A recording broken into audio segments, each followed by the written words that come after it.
You brat.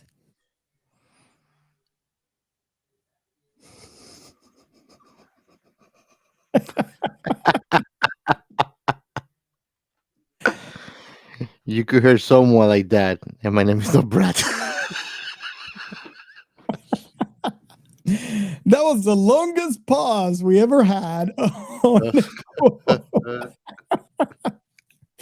Oh man, that was awesome. That was I think awesome. that was better. Hello, everybody, and welcome to another episode of Science Fiction Remnant. And yes, this is not I am Robert. This is not I am Robert. No, that one is already done. This is I Yeah. am Gio. If you want to watch I am Robert, just download the previous episode. Yeah. Oh wow. This is going to be an interesting episode because this movie was long awaited. Um, a caller by the name of Robert from Chicago had actually called and recommended this movie so we can do for future episodes. And I'm going to go here and say that the reason why we haven't done it is because it wasn't streaming anywhere.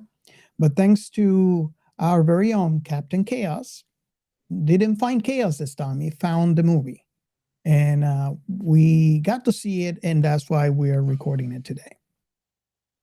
So thank you, Captain Chaos. hmm Yeah, man. Okay, so should we go into our first segment? Yes, sir. We are Science Fiction Remnant. This is the Funny Science Fiction Podcast. We are the Caribbean Science Fiction Network. We are Monorats. We are One Accord Level 2 Podcast. This is Jesse from Sudden But Inevitable and Open Pike Night. This is sci-fi. And what did I say, Gio?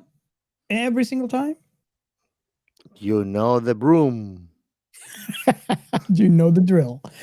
This is sci-fi is the one way that we could collaborate and join together on our very unified love for sci-fi. And it is amazing to me because you have something that you love, right? And it could be a book, it could be a TV show, it could be a favorite movie that is all about sci-fi. And you share it.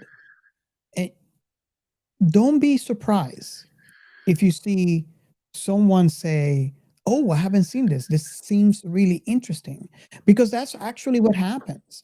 And it doesn't matter how mainstream that one thing you love is. I know for a fact you're not going to be surprised when someone comes back and engages with you under that hashtag and say, "Hold on a second, I heard about this because it's mainstream. I have Mhm. heard about it, but something you said piques my attention, and because of that one thing, now they're watching and giving it a chance." And you'll be surprised. I've seen people that actually have done that, have gone through all that, and have encountered one new thing that they love. Mhm. So yeah, just because it's mainstream, don't be afraid. Share your love. And I mean, the worst case scenario, like I like to say, you're gonna find someone that loves what you do, and a conversation it starts. And we all know those conversations, and this is sci-fi hashtag. Mhm. Gio, can you explain what those conversations?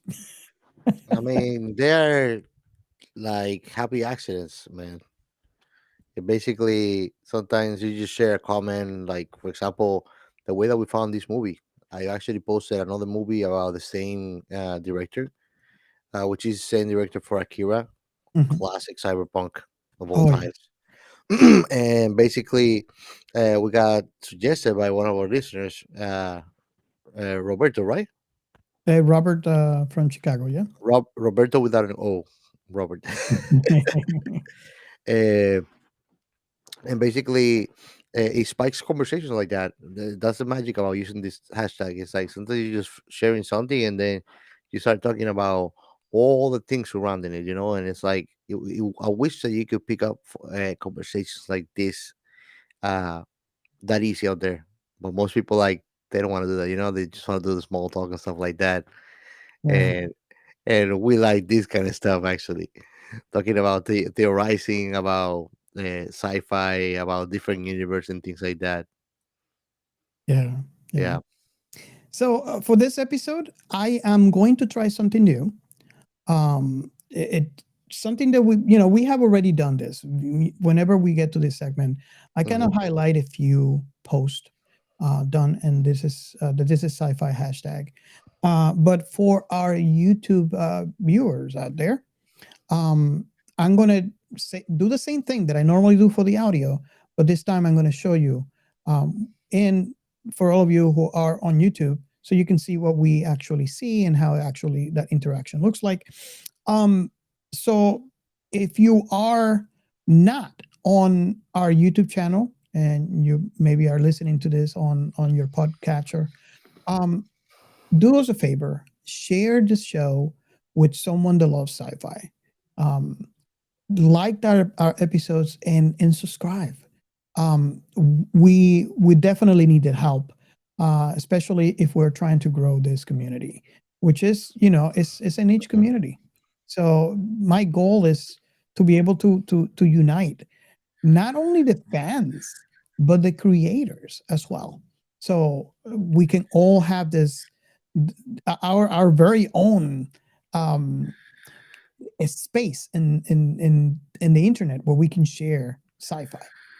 So I'm going to go ahead and share, and the first one out here, if you could see, it's from the podcast that wouldn't die. Great podcast, by the way. If you guys have not listened to them, I suggest you go ahead and download and listen to them. Really, really good podcast. I listen to every episode that comes out. They posted for this is sci-fi hashtag. This is a movie that they are discussing on their pod, and it's called A Quiet Place. And Gio, is this sci-fi? To be honest with you, man, I think it's porn. Oh, for all of you who are actually watching our YouTube channel, that kind of makes sense. No, she has clothes on. She is, I believe, I hiding. disagree. I beg to disagree. I don't see any piece of clothing there, and she's in the bathtub. So yeah. Bathtub, only skin, Well, she and has. she looks rather excited. I think Captain Chaos likes to see what he likes to see. I don't know why you say no, man. I mean, you cannot deny that there's no clothing there on Yeah, site. there is. Where is Look, the clothing? Tell me, look, show me. look at the hand. Look at here, the shoulder. Hand, shoulder. I see skin.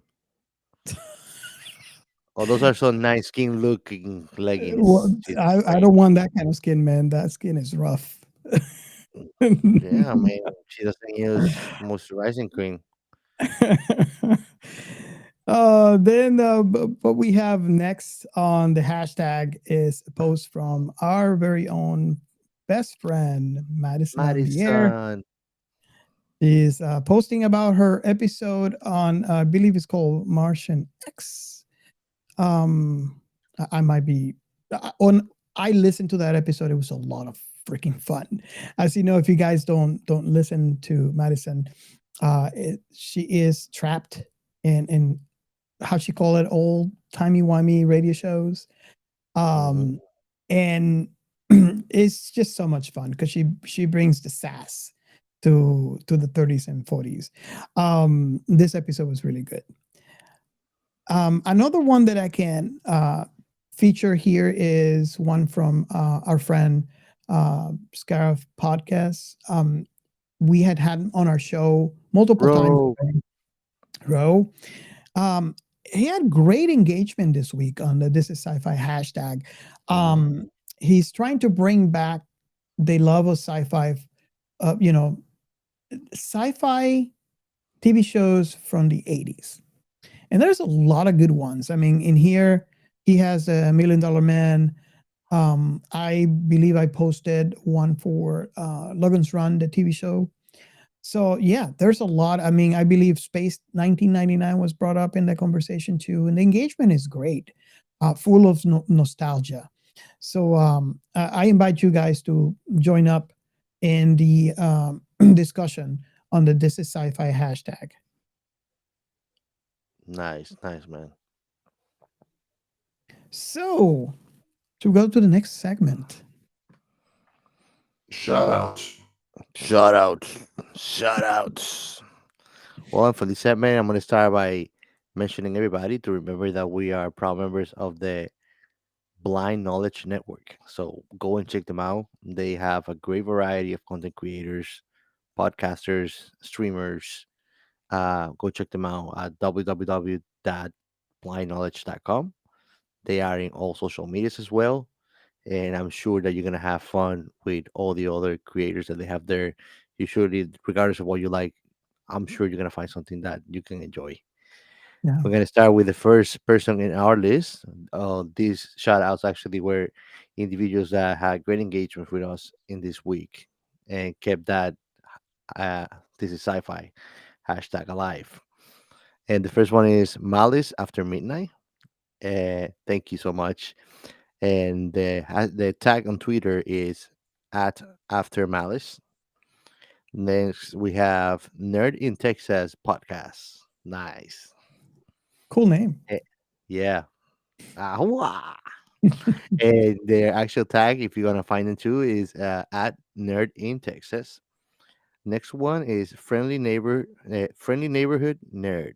Yeah. And the tag is BOBBOFNN. Next one, a very dear friend of us, Kelly Sentiorgi, Kelly. and her tag is Antiportal. Another one that he has a special place in the heart too, E. Lee Zimmerman. It, And his tag, go and check him out too. He's E. Lee Zimmerman with double M. sci-fihistory.net. Yep, go and check him out. Always great content, bringing good articles. Love going and reading him. Another one that is actually very big collaborators of us, Cinema Recall, The Burn, The Burn. and you can go and check Awesome. him out. He's on all social medias. Um, his tag on Twitter is at cinema_recall. Go and check him out. Um, a person that actually we spoke to him today was quite an honor. It's Basil from Fanfare. Great folk. Go and check him out. He has magnificent services doing transcriptions, right? Yeah, it's Robert? with fanfare.com. And basically if you want to transcribe an audio file into text, this is the best service out there. It is amazing. They're great people over there. So I invite you guys to go in there, and you can get I believe that you can get your, is it the first month, I think is the latest um promotion. You can get started free with no credit card, so you can try it out and see. So if you have the need, I mean, podcasters, we do need those kind of services, but it Yeah. doesn't, it's not all, It's just not podcast. limited to only that. It's not limited to only that because if you work for a company or something and they're doing some introductory video or a training video too, this can be applied on that kind of business too, and be very useful too. Yeah, And those are just few to mention of many examples. To be honest. and we have an announcement, but I don't know if we should save that announcement for future episodes. I'll leave it up to you, Captain Chaos. What do you think? Bring it for this one. Okay. So Fanfare has reached out to us, and they want to sponsor the show. So future episodes, if you um, listen to us talk about this company more frequently, now you know what's going on. And I would have to say, and let me know what you think, Gio, but we would not sponsor anything that we don't believe in. That's true. That's true. I like to think that we're going to keep the show like this. It doesn't No, matter how no, big no, we no. become. We're not keeping it like this. We're making it better. But what I'm saying is, you know, going The forward essence. The into the essence. Yeah. future, I don't know. I feel that way. I don't feel comfortable talking about something I don't believe in. Mm-hmm. So if you hear our episode being sponsored by companies going forward, just know that we have done our research and we are all in agreement that this is something we believe and we can, fall behind this. So just wanted to let you know we're not sellouts. We just believe in the product. It's Yes. Yes. Definitely. awesome. Sorry to steal your thunder. You're still in the middle of your shout outs, What do but you mean? I'm not Zeus, man. I'm just Hermes. I'm just a messenger. And I mean, that was the closing for the shout outs, anyways. I wanted to close it with a golden luck by bringing that up. And I think everybody go and check them out. If you have any kind of need of transcripts, they are fantastic. And that were very diverse, like I told you before. Like you can apply this not only to podcasts, but anything that you work with, videos or audio files, they're perfect for it too. And that can be applied in many different business terrain if you think of it. yeah. We will have Basil on on a future episode, so stay tuned. Hmm. We'd like to bring him over because one of the things that we found out through our interaction is that he is as a sci-fi geek as we are. Hmm. So it's going to be a fun conversation. Awesome. And the next segment. The Outer Remnant. And Ray, where have you been this week? Well, Ray has been in the movie because that's the main character, right? No, Ray is not here this week, and I am so sorry. But he No, will don't be be. sorry. He's a Steamboy, man. What's the name of Steamboy? Yeah, It's yeah. Ray. He is the mad scientist. So yeah, if you don't see Ray on this episode, especially if you're watching us on YouTube, don't worry, he will be on future episodes. Yeah, So he's just flying with the Steam jetpack all the way to Australia, trying to catch awesome. flying foxes. So Gio, what podcasts have we been in that you want to recall for this episode in particular? One that comes to mind that was a lot of fun to record. Mm, I mean, it was not too long ago that they posted the episode. It was Mhm. fun as hell, and it was actually a blacklist in our show. Oh yes. You know what I'm talking about, right? Oh yeah. Cinema Rico with the Burn, talking about Existence, which And is one of my top favorite movies. Burn, you're lucky that we were holding back because that's one movie that we have a lot to say, and that's the Oh reason yeah, why it's in our blacklist. oh yeah, But regardless, it was a fun episode. It's oh always hell fun yeah, with a Burn. You know, yeah. we have to have him back. We have to have him back. We have to, man. We have to. Being Burn, if you're listening, I know what you've been up to, man. But I've seen you dressing up way too classy lately. Are you going to a red carpet or something? Nice, We nice. hope to see him here soon. But that was one of the outer remnants, like have been the most fun for me. Is because we were talking about something that, I mean, we love sci-fi, but what more than when we love sci-fi is that specific IP that we're crazy about. It's like when we're talking about something cyberpunk and nuts about it. So it's the Yes, same thing. yes.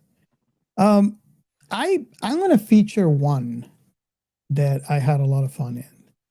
And it's another one that we both have been in.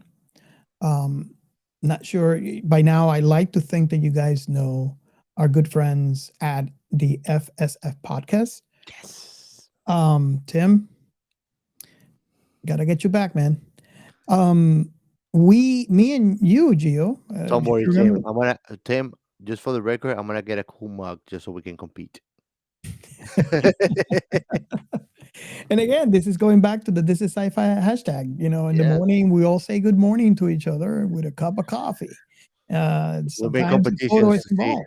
We make competitions to see who has the coolest cub. It's So funny Johnny and the because fun. Johnny and the the oth- fun in the last time morning. that it's funny the last time that we were having fun with that, he posted like three different mugs in the morning. I was like, somebody's gonna get pissed off with the dishwasher. I was just laughing. It was fun, man. It was fun. But the episode that I'm talking about, we were talking about the Prime Directive.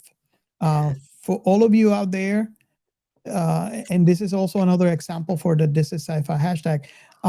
Tim found interesting Star Trek. This is a mainstream IP, and Tim have not seen it before.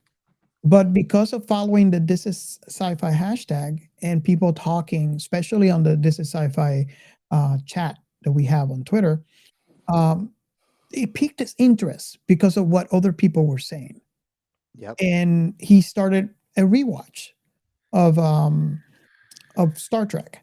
And one of the things that he struggled with, being new to Trek, is the fact of his understanding of the Prime Directive. So we got invited to his show, and we were talking about the Prime Directive on the FSF podcast. So I invite you guys to not only listen to that episode, but go ahead and download their whole lineup. They have great guests. They are an interview podcast. So I mean, they you'll be They are surprised. they're big leagues. They're big leagues. Like they have done like a bunch of episodes with a bunch of artists, actors, and actresses that we would love to have in ours too. So I mean, FSF podcast. When we grew up as a podcast, we want to be like you guys. I always tell that to Tim. Tim, I want to be like you when I grow up. Hmm. Awesome, awesome. So, um, I don't know. Are we ready for this?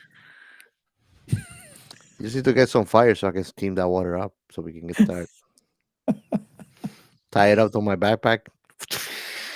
And stick it. So, I'm not sure if you guys have watched this. And the reason why I'm saying it this way is because I know of some of you who actually listen to our episodes and not watched the thing that we're talking about, which fills me with joy that you guys do that. And I honestly thank you.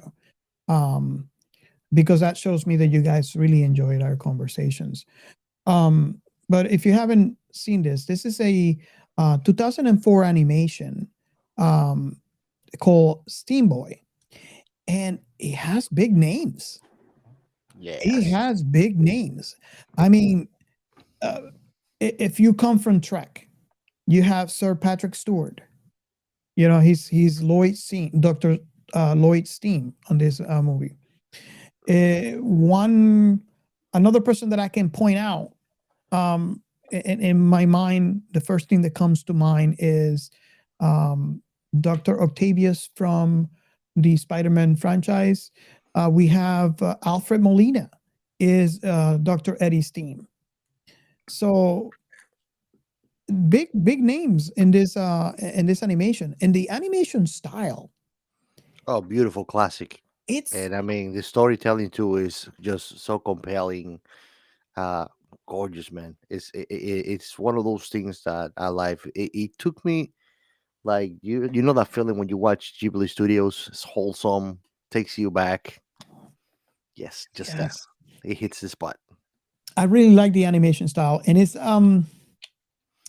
unique. It was a perfect all new animation.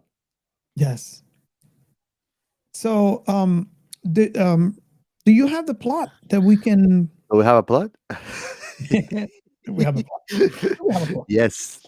Let's read the plot about noodles flying on space with steam. Oh, that would So, be awesome, man! uh, Instant ramen noodles. oh my god, that would be messy, bro. So, in England in 1868 received a technological remake in the animated adventure Raid, played by Anna Paquin, is a brilliant young inventor who follows in the footsteps of his father, Eddie, by Alfred Molina, and his grandfather, Earl Steam, by Patrick Stewart.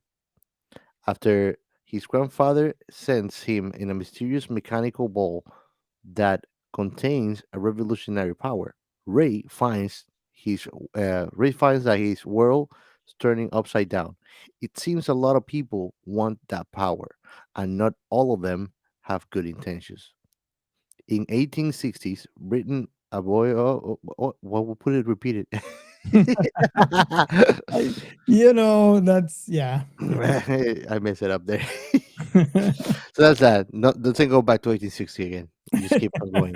No, no time traveling here, guys. Oh man, it could be awesome though. I mean, steampunk, which is that's another thing. Your wife probably was just jumping, ecstatic of happiness, You seeing know all it. this steampunk. You know it. Um, it's this is sci-fi steampunk animation. It's I couldn't ask for more. And I don't know, where do you stand on this the steampunk front, Gio? Uh, Steampunk, when it's used right, it takes my attention.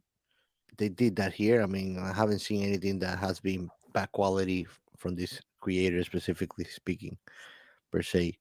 Uh, but I mean, it was very interesting because I mean, just looking out throughout the whole scenery and how the story is laid out, they play very well the steampunk with what was industrialism and World War Mm, II. Like you can see all of those traces of society, even though this was supposedly 1860s.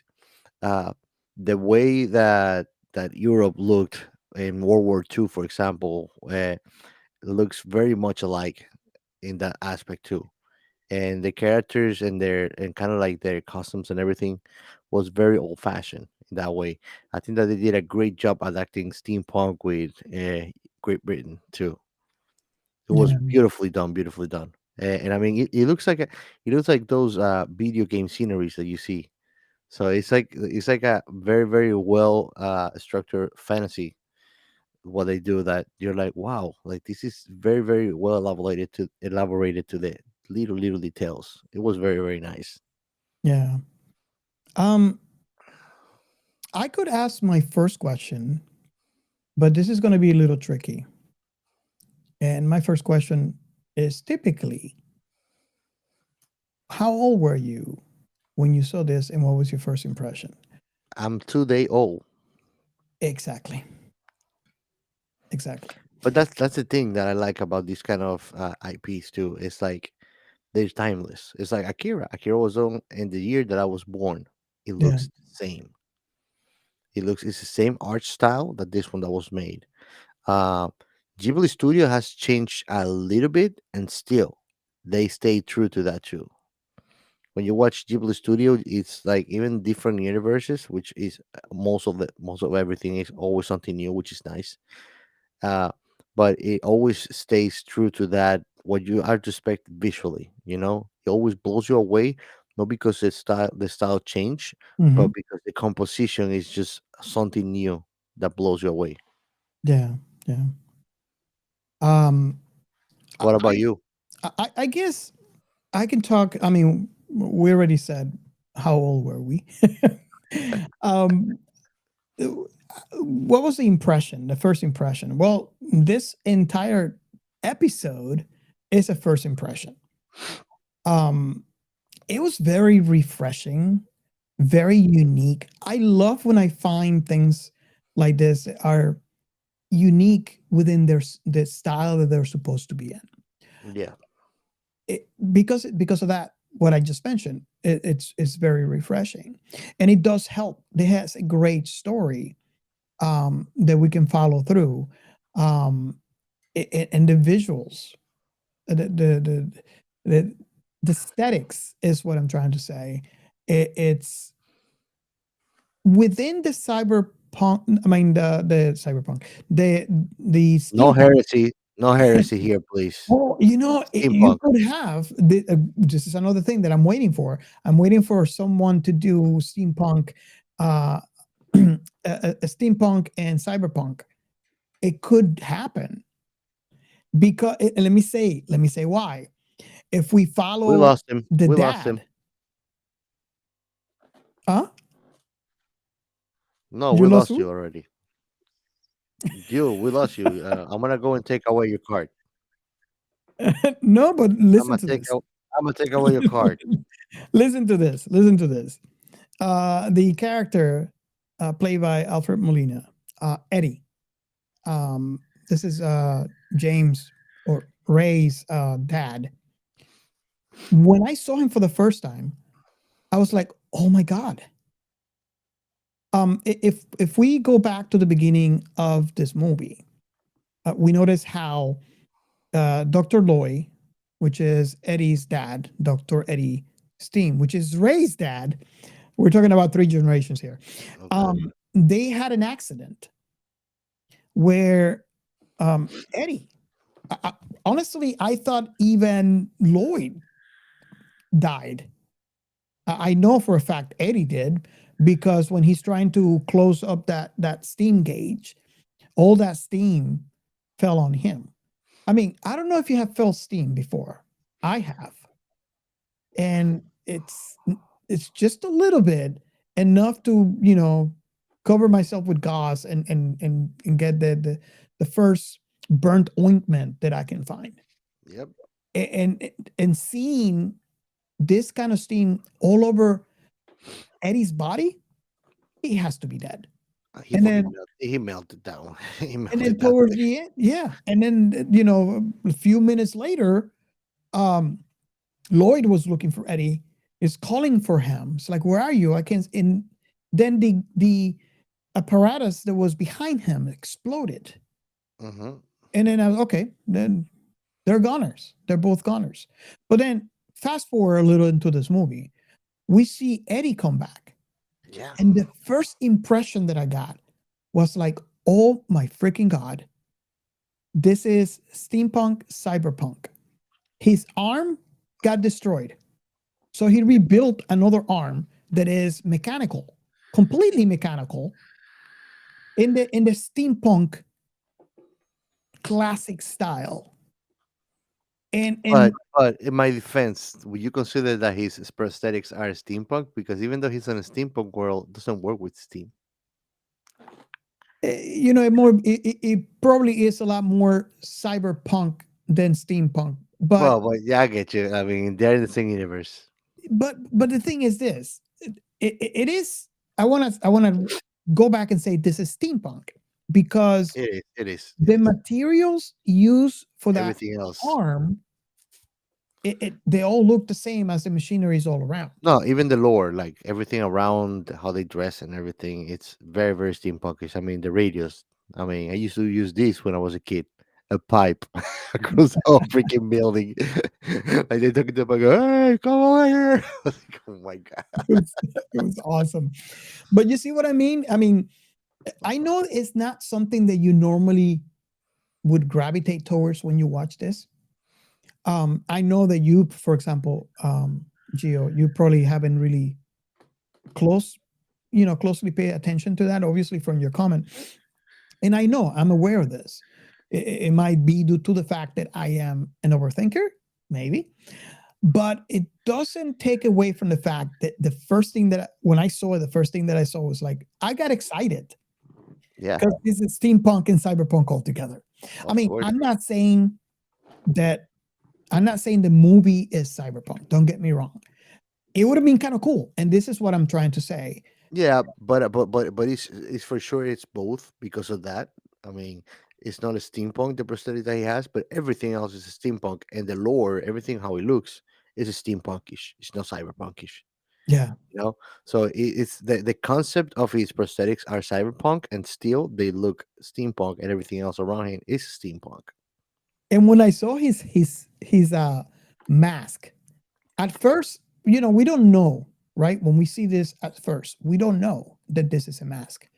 I'm thinking, oh my God, this is truly, truly cyberpunk. Hmm. This guy, because the last time I saw him, he was filled with steam. Yep. So then I look at this and I'm like, okay, this must be some apparatus. But he kept his eye because you can see his eye through Hmm. some. And then when he takes his mask off, then I realize it's actually a mask.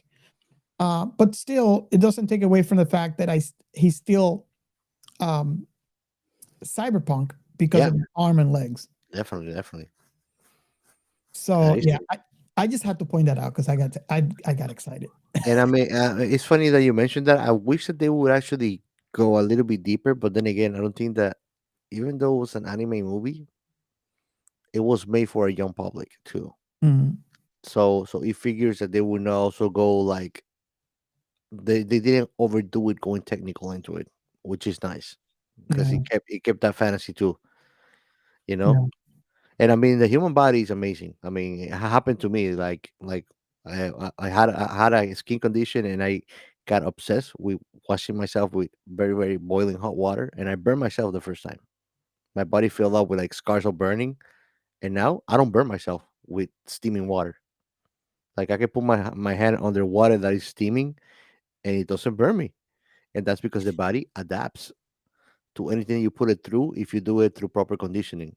So I'm sure that afterwards, like when like later on, like we'll talk about it too by almost the end of it, but he was exposed again to it, to Mhm. that kind of steam, and he walked out of it.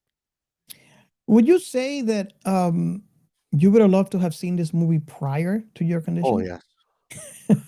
I mean, I don't think that it would have changed anything, but I would, probably would have been worse because it would actually me thinking of hot water. I would have been like, okay, you know. And I mean, I did it over time too. Like I would use hot water, but not all the way through. And Mhm. then I started using more and more, and I kind of got like that germophobia, like oh no, and I didn't want to scratch, so I just started like washing myself and just putting myself in hot water and going up and up slowly. And it got to the point like in over a week, like my body was full of like rashes, but it was not rashes; it was actually skin burnt, like the lowest degree of it, but burn. And after that, like my body just got used to it. Like whenever I have like a wound or something, I put soap. I did it, and like the other part of my hand stays normal, doesn't burn at all in hot water. Well, you heard it here first. We Well, have look at your dad. Look boiling. at your dad, man. He's a cook. He grabs the freaking pot boiling without gloves, and he doesn't burn. Yeah, that's insane. I mean, I That's grew up all conditioning. my life just him grabbing plates and and he's a prankster. He would give me a Oh plate. yes, It's like, go ahead and grab it. Here, of here you course. go. And I go grab it and drop it in the floor because I got burned. You know, Typical of him. and then he laughs. You know. Of course, he knows. Oh wow. So this scene that we're describing, apparently, the steampunk, it's the whole IP is the fascination with steam, and it typically covers a lot of copper-like or copper Yeah, because typically we're talking about um, I have a on the suspicion. typical steampunk, it's usually in the past. So you would need copper tubing to um, transport or guide steam from one place to the other. Um, Also boiling water. So uh, they this Dr. Lloyd and Dr. Eddie were experimenting with steam, and they were trying to get, because apparently in this world everything is controlled by steam. You have the steamboats, you have all the machineries, all this stuff actually works with steam. So steam in this world is the power source. So they're trying to find a more powerful steam that produces more power. Um, and they, I guess, through their experiments, and I don't know, partly through the accident, they discover a different kind of steam based on the process they use to create it that is a lot more powerful. And we see this when Ray, not the mad scientist, but the one for the show, he opened up by mistake, when he was on the train trying to escape uh, the people from the organization, the O'Hara Foundation, I believe it's called. Um, and he kind of opened that. It looked like a crystal ball that was closed up to hold that steam. And Yep. he made that because we cannot see that it was a crystal ball only because at the beginning they show you that liquid inside before they were going to boil the which I believe is the water, so they can create the steam. And after the accident, we see that crystal ball turn black. So there's a lot of pressure in there to the point where he opened up by mistake. I mean, by accident, not my mistake. When he was being chased in the train, and we actually see almost like a laser that steam shooting out with pressure out through the other side and hitting the side buildings as the train goes by and kind of splitting them in half. Yep. So we know that we know it has a lot of pressure because he's being pushed away. If it wasn't because he was in Being a propelled. Being propelled yeah, he was practically being propelled. by the So pressure. that scene, I have a question for you. Am I a bad person?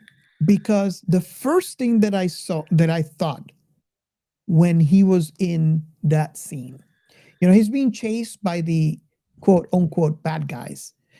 And that ball, they're trying to get this ball because supposedly this is a like a scientific discovery. Shiny discover. Yeah, and when something new comes out in science to that magnitude, there's a lot of people that want it either to make money or to use it as a weapon, like it happens nowadays. And they have a lot of people after that, and he's trying to defend this ball that's supposed to be sent to him by his granddad. And why I'm saying all this is because the Yeah, why are first you thing saying that all came this, to Robert? mind the first thing that came to mind is like, why is he not pushing that towards the guys, towards the whole thing that is after him? I'm surprised that you even thought like that. And that's what I'm saying. Am I a bad guy for, he's No, you're being not a shot. bad guy because that's what I He's, thought. That's what I think all the time. Like, kill him, kill him, he's kill him, not kill him. pointing, he's But pointing away I from know why. why. I know why. I mean, he's a kid. There's no Mm. that malice. I mean, Was killing that is really not. malice? He's defending himself. No, it's that being a child. It entails that even in self defense, killing someone doesn't come as a nature. You know, Yeah. and if you look at the whole sentiment throughout the whole animation and the creation of the movie, that's there. Like even when you see the bad guys that are being bad and shooting and stuff like that, I don't sense that malice like for like let's kill him, like that Mhm. that viciousness on them. That's something that I found refreshing about this movie. Hmm. You do have a valid point there because in all the scenes where they're shooting, especially at anyone, or well, during the war though, it Hmm. wasn't at malice. It was just war. But when they were even shooting at him, it wasn't out of malice. Yeah, no, it lacks that viciousness on the back and the bad side of the movie. The characters in there, like they were doing their own thing, but they were not doing it like, oh, I want to kill, and like there's even war shown on it. And even when you see the war, you see that is like there's a lot of political issues being played out in the movie. Mhm. And even when you see that there's more like ignorance and division in between the people than really like some viciousness that you see today in society, like people just being bad to each other because of the likes of it. Like you don't see that in there. You see more. It's like everybody like thinks they're doing good by doing their own thing, Mhm. not knowing that they're just being divided for no reason, really. Like not looking at the bigger picture. Like we're one whole at the Yeah. end. I find that topic very interesting in this movie and how they actually illustrated it. Oh yeah, Um, masterfully. the fact that Eddie and Lloyd discover something that could change the world in this universe, and is a real powerful steam in a steam world. And from one end, honestly, his Lloyd's son. I don't know if it was, and you tell me what you think about this. Why he turned quote unquote bad. Um, and I think is something that is not far depart from what something that could happen nowadays. Um, he saw the power, the absolute power of the that one thing they created, and wanted to show his creation to the world. Wanted a name for himself. Hmm. The problem I feel is, This happens way too often, actually, in society. It's getting lost on the way. yeah, but it's okay. I'm not saying that's bad to do it. It's how you do it that is the problem. And I think this is where Eddie's issue was in this You movie. see, this is where you and I start find the divide of our opinion. Because yeah, it's not made out of bad intention, but that does not lower the hard consequences that it brings. You know, No, and I I agree mean, with that. I they don't portray all of that, but they imply it on the movie, Mhm. which it was rough, but there was war because of that. Because it has happened all across society. When Einstein created found the atom, for example, he regretted it afterwards because then they created the atomic bomb. The atomic bomb. And I mean, it was a great discovery. It was revolutionary for what science is today. We wouldn't be probably where we are as a scientific community today if it was Mhm. not for that. And he You know, regretted it because science grew. everything great that is created for good use, it can be also used for a bad thing. Yeah. And this movie did this also beautifully. Yes. They depicted this specific moral dilemma of society where something was created for the great. That was the problem with the grandfather that was played by Sir Patrick. Is that he created it because he wanted to do good, and then he was trying to sabotage the whole thing because he didn't create it for what it was being used, and he was being seen as a crazy old man. They had him Mhm. locked up. They were trying to like capture him, and he was running with his clothes broken, which made him even look It more looked like a comical and more crazy old crazy. man. Yeah, and that's the funny thing. That's the funny thing. Like you see crazy people sometimes, and you're like, is he really crazy, or are we actually oblivious? And that's the thing about this movie. It makes you question because okay, here's my journey through this movie, right? The kid receives this ball, this steam ball, from his granddad, and he mentioned in a letter, His keep it grandpa gave him safe, balls. keep it safe, and don't give it to anyone until I get there, especially the foundation. Don't touch my Um, balls. is that how? I forgot. Am I saying it wrong? The O'Hara Foundation? Oh yeah, the steam castle they call it too. Well, no, I'm just talking about the foundation, Oh, okay, the artifact. Yeah, the O'Hara Foundation. O'Hare. Yeah, just like Chicago.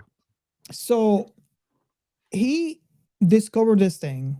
He regretted it immediately, especially for what you said, what they're starting doing with this. So here's the thing, I mean, right? the movie starts like that. The Ray has actually a letter, like he had a warning not to give it to anybody, much less the people that came looking for it. Yeah. That's how the movie starts. So you see that the Her Foundation, they are the company who actually pay for the research. Um, so they're trying to get the research from the old man. Yeah. But what they want to do is they want to do weapons and sell it to every country in the world. So Mhm. hence why you don't want to, you don't want to give it to them. And On the other it's hand, it's funny that you mentioned that. I mean, I'm not gonna mention any company per se, but this happens a lot in the real world where you work for a big corporation and they want you to create, but in the contract that you sign with them, even though it's a voluntary uh, work opportunity, your ideas you're giving it to them. They're signed off to them, and you are also not allowed to create it on the side because most of the time you sign an NDA. So because of that is like you cannot create on your own. Yeah, we want you to create here. We'll pay you for that, and it belongs to us. Doesn't belong to you. yeah, yeah. So we have the foundation after this, and apparently this is something that is off camera. We don't get to see this, but apparently Lloyd talked to a Robert Stevenson, and in the note that was given to Ray, there's specific instructions to give that to Robert Stevenson. Um, so immediately on this movie, we see him and all who are with him as the good guys, especially when they're trying to protect Ray from the Foundation, and almost killing him in the process. And then we find out that they are in part working for the government, which typically is not a bad thing in movies, right?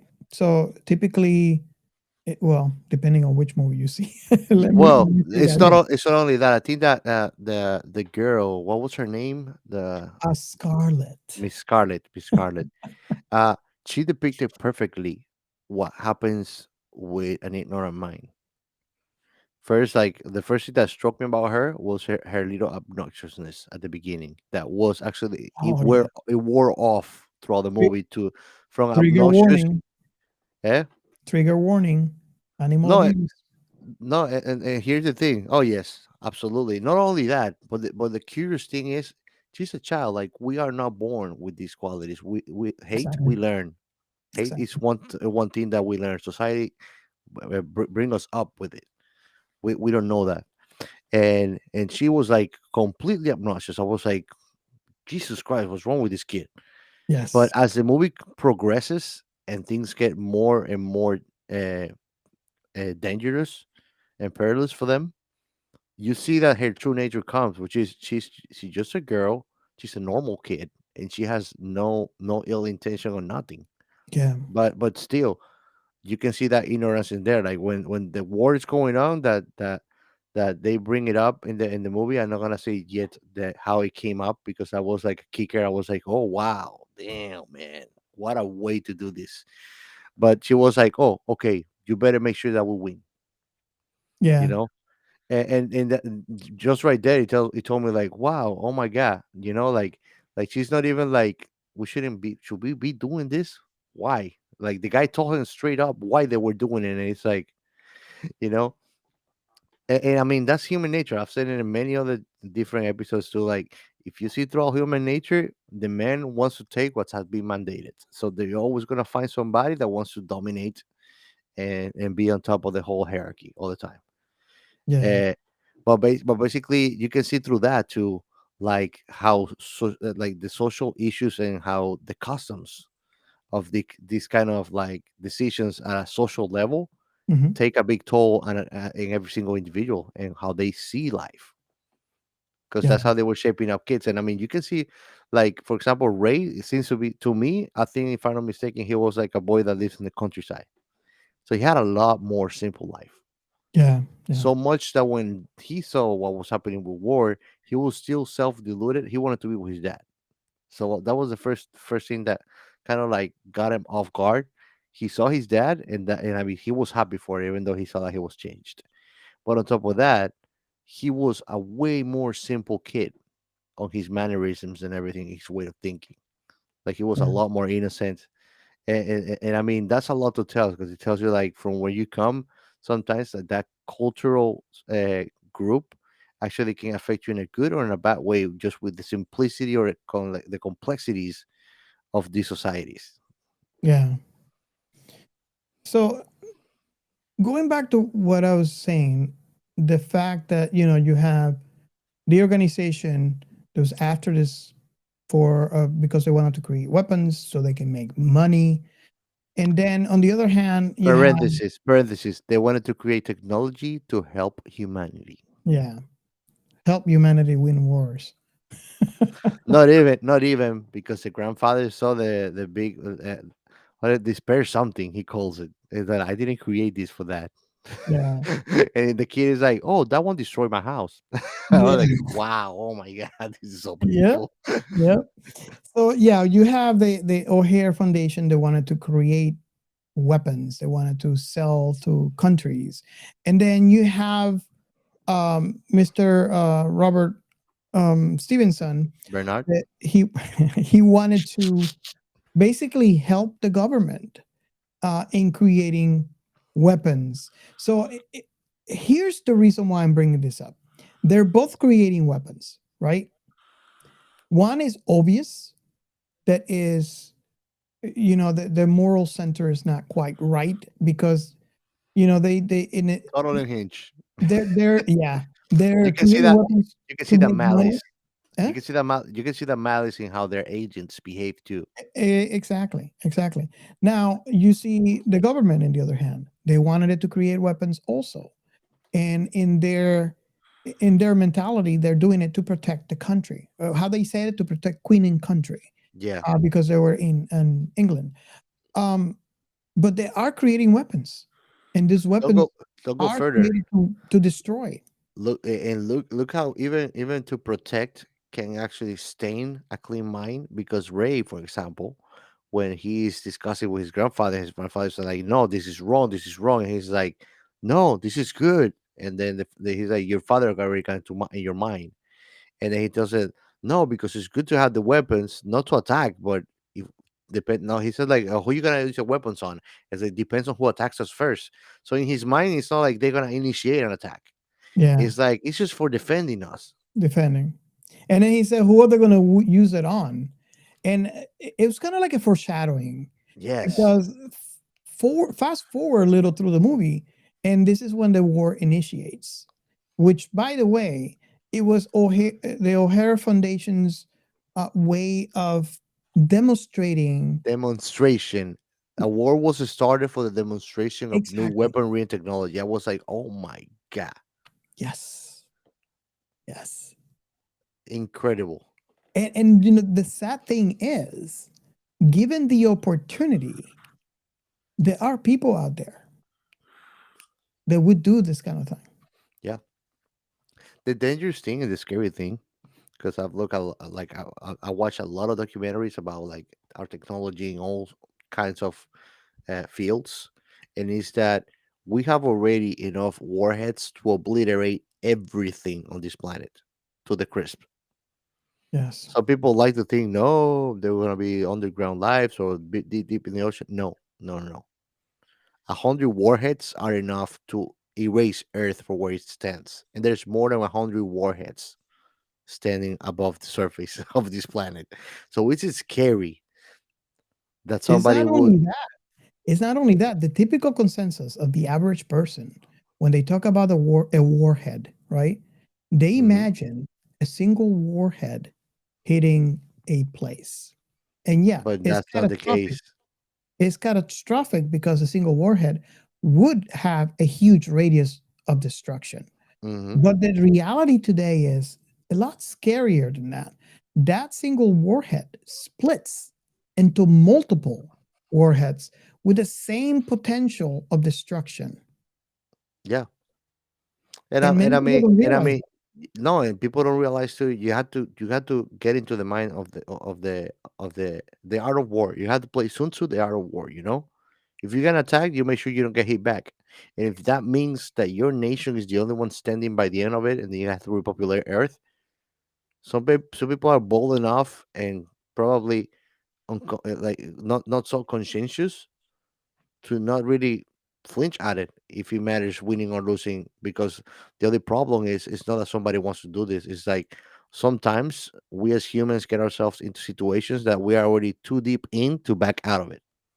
Yeah. So that's why always at all times when there's some danger of nuclear war, everything goes into like thin ice, and even the nations that are threatening to do anything they can to refrain themselves from actually going into action on that field, Mhm. because it will be irreversible even for them at the end of the day. And I mean, it's just catastrophical at the end of the day. And I Yeah. mean, we live in a time and day too. Like we've seen in recent years too wars we have going on still. Mhm. And I mean, to me, it's abstract to think we are in 2023. We're still going in wars. Yeah. Like we should be way further than this. And it's one of the things that to me keeps us too from actually becoming a higher level of civilization too, because we're just going further away from that collectiveness while that's happening. There's unfortunately there's a lot of people um, out there that are living within their own heads. And let me explain why, right? If you, I invite everybody, if you haven't done this, to do this now. Go into Google and look up pictures of Earth's atmosphere, right? Um, especially, I remember looking at the pictures on the old books from 19 when the first rockets were sent into the space on mhm. orbit. Looking at that only and looking at what it is today, it's devastating to see. Yeah. It's a lot different If you guys already. haven't seen it, and now even better, because I mean, all you have to do is go to NASA.gov, Yeah. especially with all the moon programs that are going on. There's going to be tons of photos. If you go to the site and look at photos from the space station, there's a lot of photos out there of the Earth atmosphere.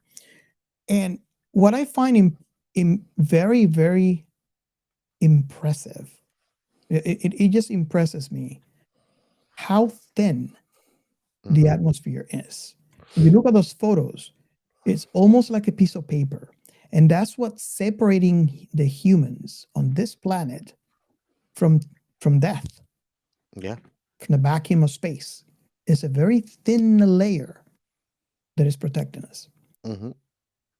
And it's mind-boggling to me that people are not doing a little bit more to protect the spaceship that we live in Hmm. This and floating rock on nothingness, on nothingness. spinning around explosive fire, Exactly. moving away from it every year. Anyways, And being a little, just a little kinder to the person next door. yes, It doesn't matter what color their skin. It doesn't matter what they believe in. It doesn't matter what political affiliation they're on. no. It doesn't matter At because the end when of the that day, man, atmosphere, at the end of the day, being a decent human being costs $0. yeah, $0. when the atmosphere dissipates because something stupid we have Your done. social class is not gonna save you from it. Exactly. Man, we gotta cover what we're gonna cover next. You're gonna love it because it touches that. It touches that, but with a touch of irony and so comical, it's just you're gonna crack up. Wow. Wow. So, would you say this movie is this deep, or is just us making it deep? It is deep. It is deep. I mean, think about it. I told you in pre-show I was gonna wait to say it here, but I'm gonna say it here anyways for our fans. But basically, I was expecting a lot more of Steamboy flying the freaking jetpack, and you don't have much Yes. of that. It's a lot of actually uh, building the foundation for this whole story that is going on about warfare and about economy. And basically they portray perfectly. Like I refer to like World War II and how it was done, but it was pure industrialism, Yeah, basically. I would have to agree with you. I wanted to see more of Ray flying through the skies in the steamboat. I will say that I feel, I'll probably tell me if I'm right or not, that you were a little disappointed that steampunk was used in that manner and not more with the always touch of fantasy that he has, that is more something wondrous. But It was beautiful. I mean, I almost cried at the end of the movie. I was like, wow, this is freaking beautiful and so deep. I have to say, I love it when steampunk is used in this sci-fi manner with so much scientific overtones. I love That it. and with such a deep societal message too. Because I mean, it's a beautiful movie. I think that it's important to have things like this outside there, Mhm. because you put your kid at a certain young age, they can watch something that can help them create consciousness about that. Because it's not about, oh, I'll work on that. It's like we don't realize that every little decision that we do on a daily effort piles up to that big consequence that is coming up on us. Yeah. What do you think about the castle? Oh my god, it's beautiful. It was Oh beautiful. my I God. found comical how the father was like introducing them to the castle, like they were actually like a crew of members that were gonna buy the castle or something. He was just so excited. It is funny because his character is very like dead tone, you know, because everything he's been through. So like he's not emotional at all. Yeah, yeah. The castle was impressive, especially towards the end of this movie. We actually get to see it fly. That Oh my is god, that should impressive. tell you right there how much power, how much steam power. Actually, they were using, what was it, three of those balls that they created, the steam balls, to Mm-hmm. make that fly. Yep. And something interesting is that when they flew, for example, over water, you see how the water was freezing, and it was creating this arctic blast as it Yep. goes through, freezing everything. It was the illustration and how they, the drawing and how they actually created those scenes was really impressive to me. It was Seeing something beautiful. that huge, it kind of resembles a little to the Death Star in a steampunk world. It was actually. It did look like that for sure. It did look And like that.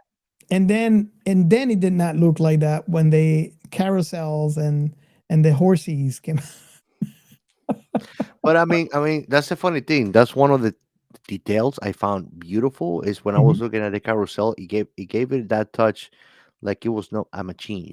It was a castle because it It gives was it that touch, like they're humans that inhabit this thing.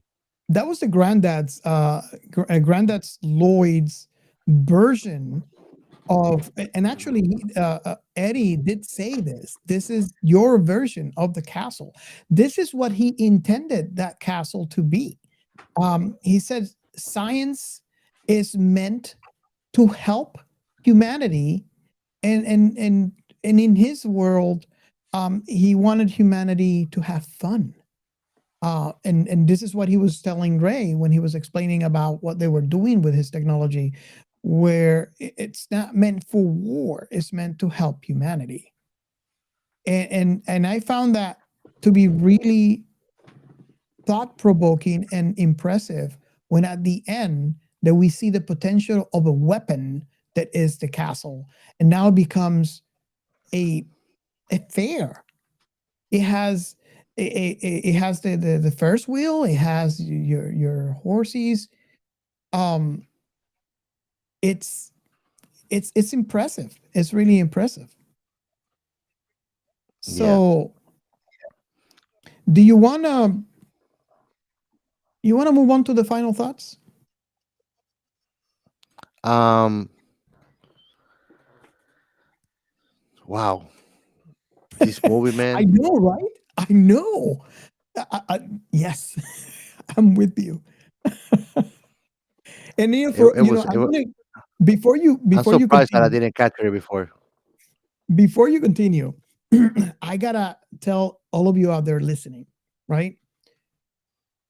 Watch this if you haven't watched it. Come back to us, and you'll understand why we're commenting in this manner. So, Yeah, it's what I like to call a state of the art. yeah, It's what I like to call a state of the art movie. okay. I'll the this movie. My final thoughts. This is the movie touches a lot of things, and this movie from the aesthetics are amazing on this movie. Um, the message on this movie. Again, don't get me wrong. You can watch this movie without, you know, having those deep thoughts that we have. So if you don't want to do that, that's fine. You can still enjoy for the aesthetics and you can still enjoy for the story. But if you are those kind of people, like I am, like Gio and Ray, you're really going to enjoy this one because it's very pleasing to the eye. It's very uniquely done. The artwork, the style, the aesthetics, the story, but it has so much in it. Um, it gets your mind thinking in a philosophical way, in a scientific way. And granted, this is still a sci-fi movie. The concepts that you see on this movie are still going to be fiction, um, but it is so well done in a way that they are believable and they are relatable.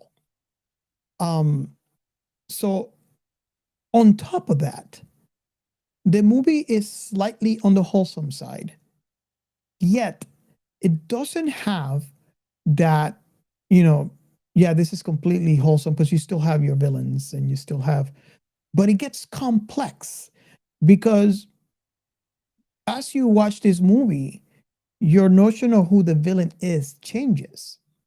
And eventually you realize that you don't have a typical single villain, but it's fluent and to the point where the villain actually becomes the idea behind what many other people are trying to do within this movie. And of course, this movie covers two of my favorite things is sci-fi, steampunk, and sci-fi cyberpunk. I invite all of you guys to watch this movie and come back to us and let us know if you agree with our comments. I'm really love to hear if you've seen this a while ago, how old were you and what was your first impression? Because I saw this yesterday for the first time and I don't know why or how I missed this. This is back in 2004. But I'm really curious to see if you see it now, do you agree with what we just said?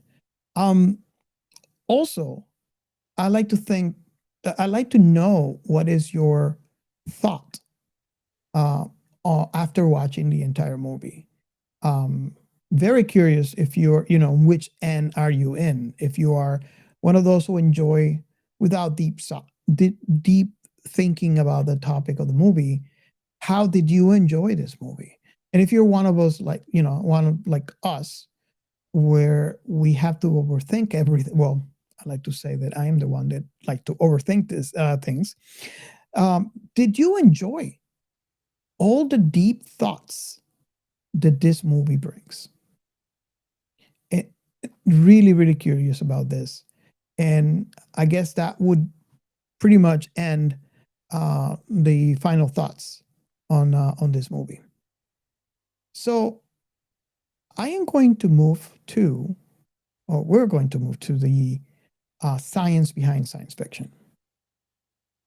The science in sci-fi. And this is the portion of the show where we highlight things of the topic that we're talking about that are related with science. So, obviously, this movie is very relatable. So, there's going to be a lot of things that we can pick that are related to science nowadays, specifically when steampunk relates to scientific things that are typically in the past. Oh yeah. So we have, for example, this movie, this whole IP is dependent on steam power. Completely. Completely. I mean, not just the fact that it's situated in the cradle of what steampunk became, which it was the trains.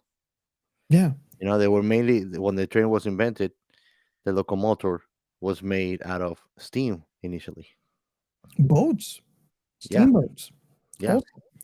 So yeah, Steamboy takes place in an alternative version of the Victorian era, Hmm. which very, very uniquely done. I would have Oh to yes. repeat and repeat. How the steam castle was made. Wow. Oh my god. And like I said,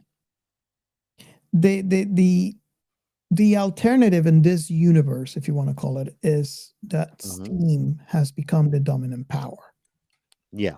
So they obviously, scientists and industry and everybody would actually fall towards that. What can they do with that new fleshly power, which is Hmm. steam? Makes you wonder what would it happen if gas or petroleum Yeah. would not have been the power source that it is now. How would our society would have looked? Oh yeah. And I think is dependent on that on power source, how society Mhm. will look a lot different. And and Definitely. and I think this is another thing that why this movie captured that unique perspective is Yeah. because of this. Um, Despite of the environmental impact and safety concerns associated with steam power, it continues to be used in various industries today, such as power generation and transportation. Um, it's it's amazing that that technology, and I can see where the steampunk genre, the steampunk, all the steampunk IPs have come from, and why it makes it so relatable is because this is a technology that was used in the past that we kind of set aside Hmm. because other technologies came up that provided more power. So you wonder, like, how far would we have gotten should we keep on developing those type of technologies? Yeah, world would have looked a lot different. Oh That is yeah. for sure. And it makes you wonder if even space travel would have been possible. Yeah. You And know? Iron Man will look like a rice maker. So, we're also talking about kinetic energy. Hmm. Uh, and the plot of the movie, it revolves around a powerful new energy source called the steam ball.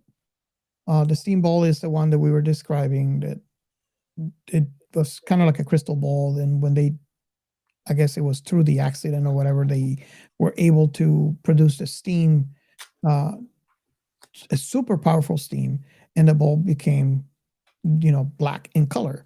Yeah. This ball is capable of generating tremendous amount of kinetic energy. The kinetic energy is the energy of an object. The Let me rephrase that. The kinetic energy is the energy of energy an object possesses due to its motion. We're shipping stuff like that to the outer space now. steampunk stuff? It could be. You know what I'm talking about, right? No, go ahead. I think I sent you a video on Instagram a few days ago. It's like something that goes in rotation, like a big base. Oh, that kinetic Diameter. energy, that's a way It's to a- propel. Yeah, Yes, that thing is amazing. Um, so exactly. basically, the its motion, and this is basically what you're talking about. The motion, it can be converted into other forms of energy, such as electrical or thermal energy. Yeah. Um, Research into new forms of energy storage and conversion is ongoing, with potential applications in renewable energy, transportation, and more. So, the kinetic energy is one of the topics of research that are being done nowadays, and that's the reason why you have that video that you showed me about that. Um, it looks like it's this arm that is moving real fast, Like and a it's giant disc. huh? Like a giant disc. It Yeah, looks from outside. and this arm grabs this object and moves it real fast until it reaches the speed that it needs, and it's then it lets go like a slingshot, and that Yep. Exactly. projectile gets shot into space, basically, using the kinetic energy. So this is actually being used as a way of um, help with renewable energy. Hmm. Um, I don't know if you want to if you want to talk about any particular science that you notice in here. There's a lot of which I find very interesting. The topic of robotics and automation Yes. using steam. That is amazing to me. And the funny thing is that it seems it's a steam because even though there's lights around in the buildings, you don't see much electrical going on. Yeah, and the very little electricity that you see, which is very interesting to me. Well, then again, this is an alternative word. It's created It's by what you mentioned. It's what you mentioned too. Imagine that we did not develop these other new technologies and we actually overdevelop on that specific. Mhm, We will not be paying attention to that. By the time that we will want to invest ourselves in something new, we're more advanced on that. And I mean, I'm sure that there's other ways. Look, we're shooting stuff to space with kinetic energy, mhm, yeah, not with fuel and explosions. yeah, yeah. So that the topic of robotics and automation in this world, in this movie, I just find it very fascinating because, granted, it might not be to the same level, right? Because of Steam, but then again, we're talking about an IP that is its central point is in the past. This one was supposed to be 1863. It So was a lot more modern. Like I cannot imagine where we will be. that is the point where I'm going to. Yeah, It's like, okay, if this is how automation and robotics looks like, what would 2023 look like in this universe? think about it. If you look at it, that was 1860s, right? But the time looks like 100 years after that in a real world. Yeah. Hmm. And I mean, one of the last topics that I want to mention or feature science in this is superconductivity. Um, Yes. the steam castle is powered by a large superconducting coil that generates a powerful magnetic field. Hmm. And this thing was impressive. When I said it resembles, granted, it's not the size of the Death Star, No, obviously, because Death Star is a moon. but I was a behemoth inside the earth. But imagine you're in London looking up and seeing this black ball covering almost all your sky. Hmm. It was very impressive. Let's put it on a scale like Independence Day's invasion ship Yeah, kind of size. yeah, yeah. So, conductivity is a phenomenon in which certain materials lose all resistance to electrical current at low temperatures, allowing for the efficient transmission of electricity. Hmm. Um, superconducting materials have potential applications in a wide range of fields, from energy storage to medical imaging and transportation. One example that I can say for transportation is a technology that I know you, Gio, are waiting for, is the hoverboard. But what do we need to make the hoverboard work with today's technology? That whole area has to be frozen. Yes.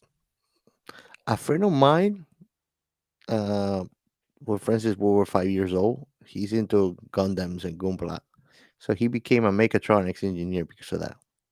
And he told me that he put into theory once that to create a anti-gravity field, he just needed three giant rolls of copper, and basically fill them up with statics in like a triad, and that would generate enough static that if you try to jump on top of it, you will not fall.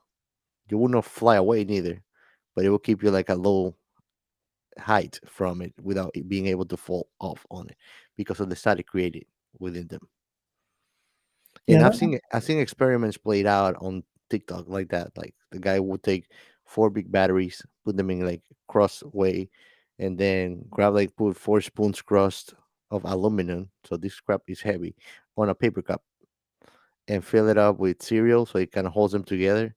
And you will see like when he puts them up, like the thing is just hovering on top of the batteries because of the material of the spoons and the static that the batteries are creating and the magnetic field in that perfect formation. yeah. So it is possible. It is possible. And again, this that was my last subject on the science behind science fiction, but it lets you know how relatable Hmm. this movie is with its science. It's Definitely. granted, it is a science fiction, it's still fiction, but it's very, very relatable. Oh yeah, absolutely. That's the thing about steampunk. I think most of the time steampunk doesn't stray away into too much fantasy. You Yeah. know, unless you want to try to say it's Harry Potter, then that's another story. Awesome. Okay, so I hope you guys enjoyed this episode. I know Ray wasn't here. We do He miss was in the Ray. movie. He was in the movie cast on this one. So Yeah, so we miss you, Ray. Um, just like you guys miss Ray. So don't worry, he'll be back. Um, uh, Thank you so much for being one more episode with us. I hope you enjoyed our conversation about this movie. I hope that you engage with us, reach out to us. You can call our number, which is 1-305 563 6334. Leave us any message concerning this movie or any movie that we have done or you would like us to do in future mhm. episodes, or any message for one of us. Reach out to us on Discord. Let's continue that conversation. Reach out to us on Twitter. We spent most of our time there. Mhm. And just remember, if you want to help the pod, there's a couple ways that you could do. We really need your help. So you can join our Patreon. Um, we are posting the pre-show on the Patreon. You can also listen to our shows commercial free, and it basically has a one-stop location for all of our episodes, including the pre-show. You can also, if you, which I understand, you don't have to. If you want to do something simple, you can buy us a coffee. We're buy me a coffee. I'm on Um, milk, please. I'm on milk. I don't want regular creamer. Okay. and of course, if you're listening to our pod on your podcatcher, go on YouTube, search for Science Fiction Remnant, and subscribe. We We really need your subscription. Help us out in that way. Especially if you like the show, you can like and share. Share the episode with your sci-fi loving friend. And Just last but not least, important, go to our YouTube channels if you haven't already and hit that subscribe button. yeah. There you go. Doubly that. Uh, awesome. So thank you so much. We really enjoy doing these episodes for you. We really enjoy the engagement and seeing the conversations about the episodes that we have done. So we really appreciate you being here. It means more than you can imagine. Thank you so very much for being with us today, and hope to see you in future episodes. Till next time.